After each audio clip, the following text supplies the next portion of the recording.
Welcome, everyone, to episode 103 of 1 Hour, 1 Decision, 1H1D. I am Chris. And I am Tom. And we take 60 minutes and play a random game on Xbox Game Pass and decide, man, is everything about post-apocalyptic worlds? Is that what's happening here? I thought it was just a really big house. It could be. But where is everyone? So this episode, we're going to be talking about Tinykin by tinyBuild. And this game came out back in August of 2022. Not too far from when we actually recorded this episode. So it's fairly recent. Yeah. Yeah. This game, for me, on the PC was shockingly 4.16 gigabytes. Tom, what about you? I don't know what they did, but these tiny builders know how to build an Xbox game because 2.7 gigabytes on the Xbox One. Wow. Well done, tinyBuild. They shaved off a gig and a half. That's how you do it. That's how you're supposed to do it for the Xbox, especially when drive space is precious. Precious on a console. So precious. Yeah. Speaking of precious, what kind of game is this? It's a precious one. No, it's a third-person adventure platformer. Yeah. I just put 3D adventure game. Sure. Yeah. Sure. You know, it's not that. Yeah. Yes. You're right. But speaking of not knots, what about that game loop? Climb on knots. No. Explore a home as a tiny person, solving puzzles to advance your plot. Yes. I put complete your objectives by using your tinykins and platforming skills to get to the next objective. I like yours better. Thank you. Appreciate that. But let's talk about those likes. What else do we like about this game? Things that I liked. I liked those animated cutscenes with the voice acting. Yeah. Straight out of the gate, I was like, hey, okay. Yeah. I was surprised how quickly, like, I turned the game on. The Xbox thing came up to like sync my account or whatever, and boom, like right into the cutscene. Didn't even like do anything else. I was like, oh, all right. We're getting right into this. So that was pretty neat. Yeah. Speaking of other things that were neat, I like a good set of options. Sometimes when we play games, we don't have a lot of options. No. But this one, you can remap all the controls. You have a very good set of inverting all different kinds of things. Like you can really customize this and make this make yourself comfortable, which is important when it's a platformer. Absolutely. Which this platformer is, I love the artwork outside of the cutscenes. There was such a nice, it was so cute and like charming with the way that, your character is like a 2D character in this 3D world. And it just worked. I believe there's another game that's coming out. I saw on the game, Microsoft showcase. The Plucky Knight. I think it was called the Plucky Knight. It was like that looks similar to this, which I was like, oh, that looked really cool. And this game does that already, and it's great. I think this is another game that I think you'll play this 10 years later, and it'll still look good because of just how it, how they the art direction was. So, and those tinykins are pretty cute. Yeah. Yeah. I like the tinykin too. It was in my notes to point out that I like them. Yeah. Yeah, I appreciated that this game, it really encourages exploration. Oh boy, yeah. I put as my little last one, thought was clearly put into this level design. Absolutely. Good use of scale and the environments. Like, yeah, it feels like a home that has been taken over by bugs and little critters. And they've repurposed all your human stuff for them. Right. It was really cool to see all that. And you literally had those like breadcrumbs or what was it, the nuggets Yeah. that would kind of entice you to go in this direction, go check out this place over here. And that was cool. I haven't really played it, but it kind of reminded me. I played a little bit of. I will say that, like Banjo-Kazooie and that kind of style, where there was just like kind of you would see stuff that you could be like, okay, how do I get to that place? And you could kind of map yourself out that, which was cool. Yeah. And since the stuff is like shiny and golden, it like it grabs your eye and your attention. Absolutely. And then you had the little like AR goggles that you could put on to see your objectives. That was super helpful as well. Which I think, didn't Banjo do that as well? I'm trying to remember. If there was I don't recall. Like but well. What else? Anyway, what else did you like about this game? I thought that riding on that soap board was pretty fun. Oh yeah, it got a little tricky, right? Because you're moving a little fast, and the controls are a little like a little loose, So you can miss what you're trying to do. Yep, but it was still fun. It's almost got like a little Tony Hawk in it. yeah. When you're like grinding up things you shouldn't be able to grind up. Yeah, exactly. So that was fun. I appreciated that. And I also love the fact that you didn't have to babysit the Tinykins. Yeah. They just followed you, or they just didn't. It didn't matter because like you didn't have to like if you lost one of them, you didn't have to go back and grab it or anything like that. It was just they were there. It's like they're there just to help you, not to harm you. That I appreciated a lot. It was not like helping the president's daughter in Resident Evil or whatever, just being a total useless turd. So yes, the Tinykins are all function, not a liability whatsoever. Yes, 100%. They appear when you need them. Yep. Yeah, absolutely. Yeah. What else did you like? I put a little note here that I enjoyed the humor. There are a lot of puns with characters' names and things like that. You're talking to different bug people and things like that. Yep. I got like an achievement or something, and it belongs in a museum because I collected an artifact that was like a golden coin or whatever. Yeah. I appreciate stuff like that. It's the developers having fun and yeah, that's if they have fun, I have fun. I think. Yeah. I also felt like I was making good progress in this game.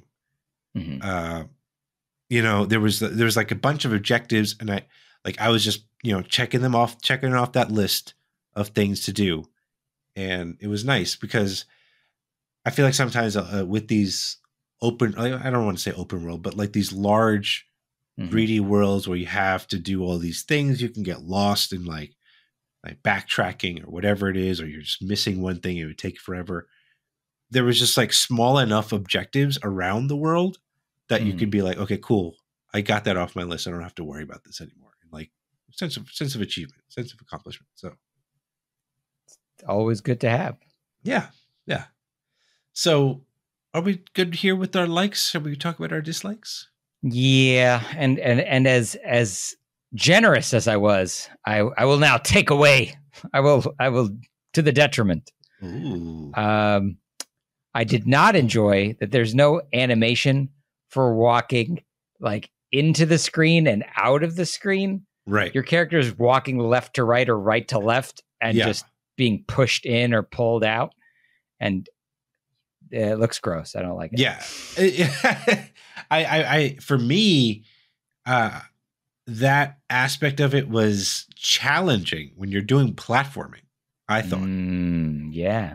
Because you don't have a sense of like, okay, because he's going only left to right, when you're going, in that Z plane or like whatnot, you can't really judge where he is in that particular direction or whatever, how far he is from the ledge and whatnot. I know I've fallen off of ledges a lot in this game. So that was definitely a frustrating thing for me. What else did you? Piggybacking on your like control piece of it, right? I did not enjoy when I was missing my jumps because of that. Like it's got like a bubble glide.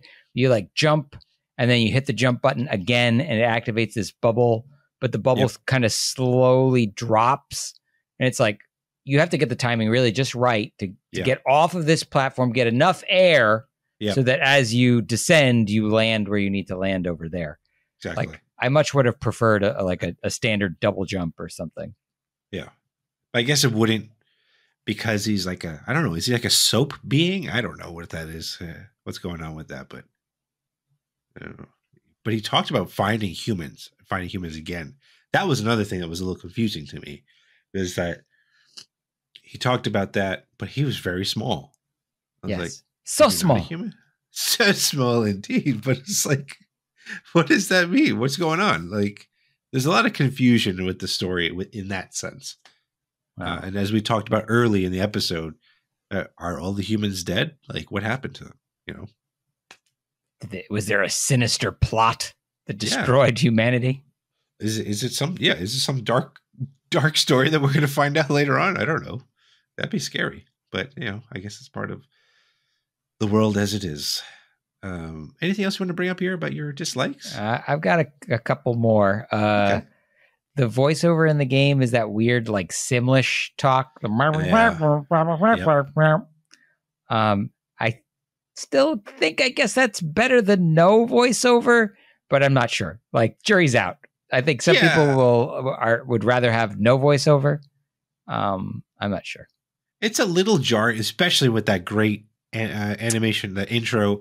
There was voice acting there. I was expecting at least some sort of regular talking in the game, but it didn't happen. So, I mean, everyone's pretty much talking at you. Yeah. Which I guess is fine, but it was kind of weird that they, removed that great voice acting to do this. So, yeah, I'm not sure about that. The thing is, this game very much is like fetch quests and collectathons.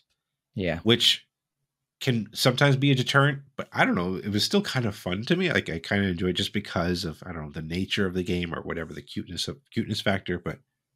But I could see that being grating for some people. Just that, hey, go do this for me. Go collect these things for me, or whatever it is. So yeah, I had a problem in that, like, I would not have the right Tinykins on me at it, because it's like you need pink ones to do this thing, you need red ones to do that thing. I'm sure as you get further along, you need other colors to do other things. Right. But like, I'd be like out of red ones, or like I need 4 red ones and I've only got 3. And it's like, well, crap. Now I've got to go backtrack and go looking for more of these guys and then climb back up to the top of this ledge to this obnoxious thing that I needed to get to move the game forward. I hate that. I hate the Metroidvania. You get to the place you need to be, but you don't have the thing you need yet. Yeah. So could go over there and get it and then come back here. Like, gross. I hate it.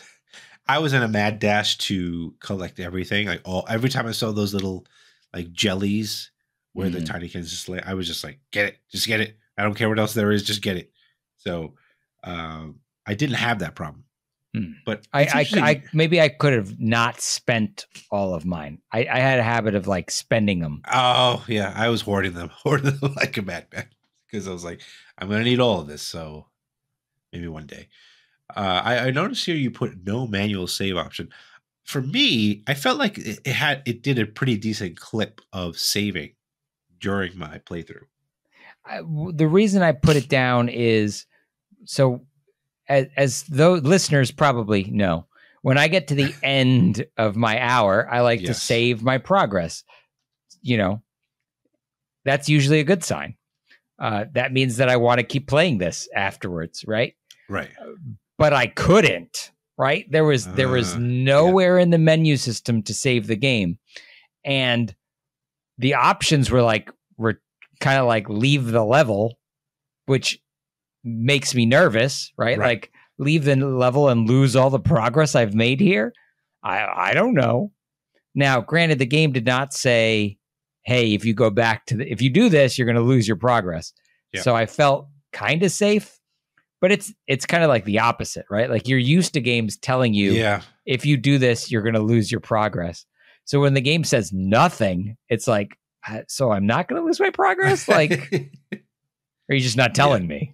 There's a false sense of security, if anything. I've been burned with those autosaves before, so I could see your frustration with that for sure. Yeah, I just want to know that it's in the books. Show me that I have a save. I don't know. Tell me when I last saved. I don't. Right. Give me some kind of information. There was no information. Just tell him, tinyBuild. Tell him. Just tell me what's going on so I know. Good news is I did check and it did save it. So, Okay. So it may not tell you, but it is, like you said, making those saves at a good clip.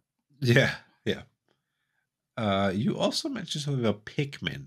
Yeah. So if you're a Nintendo person, like I am, Yep. There is a game series called Pikmin in which you play as a little spaceman and you have these little creatures called Pikmin, and the Pikmin come in different colors and do different things and need to be thrown at objectives to move things and explode things. And this game is that game. It just is. Like, this is Pikmin on the Xbox.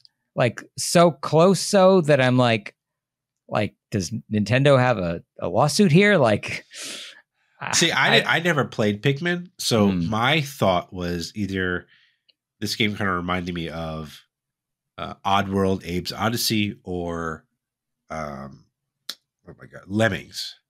Right?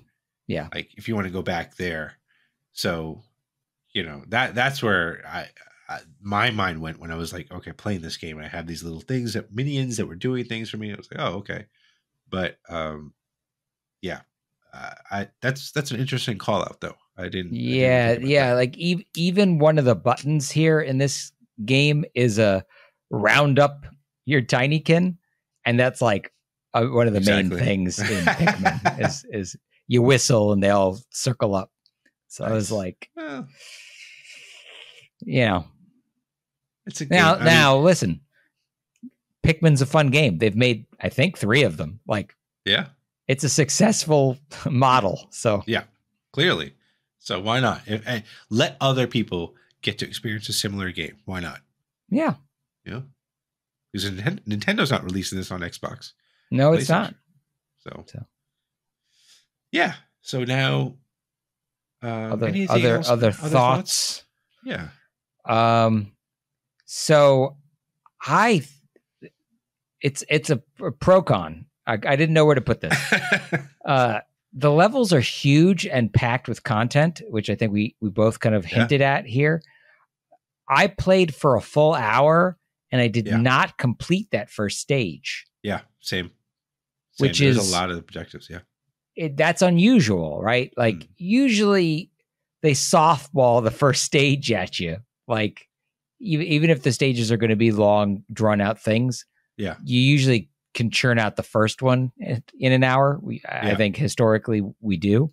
Yeah. It was weird and unsettling, to be like, well, I'm in the middle of this level. I need to stop playing. And then I didn't have a save button. So, Yep, that's true. I didn't see this as a deterrent, but it was kind of cool that I just had a lot of things to do in this, fairly large space, but it didn't seem too intimidating. I don't know how to explain it, but that was kind of cool. How long to beat says this game takes about 7 hours to beat. 7 hours. So that's interesting. Yeah, one weekend you could beat it. So I wonder if they're just there are the levels are huge, but maybe there are not a lot of them. Right. I mean, there was only like 4 things you had to collect to make this thing for the the artifacts or whatever it is that you're collecting. Yeah, exactly. So, and other thing to note is there is Xbox Cloud saves and cloud gaming. So again, this is toilet gaming approved. Yes. So as far as we know, there isn't a bathroom level, but maybe there is. Maybe there is. Maybe if you play a little bit further in this game, you will play in a bathroom. But Tom, we got to find out though. Are we keeping this game, or are we going extinct with the rest of humanity? Apparently, in this game. But before we get to that, we wanted to let you know about our spectacular sponsor, Winner Winner.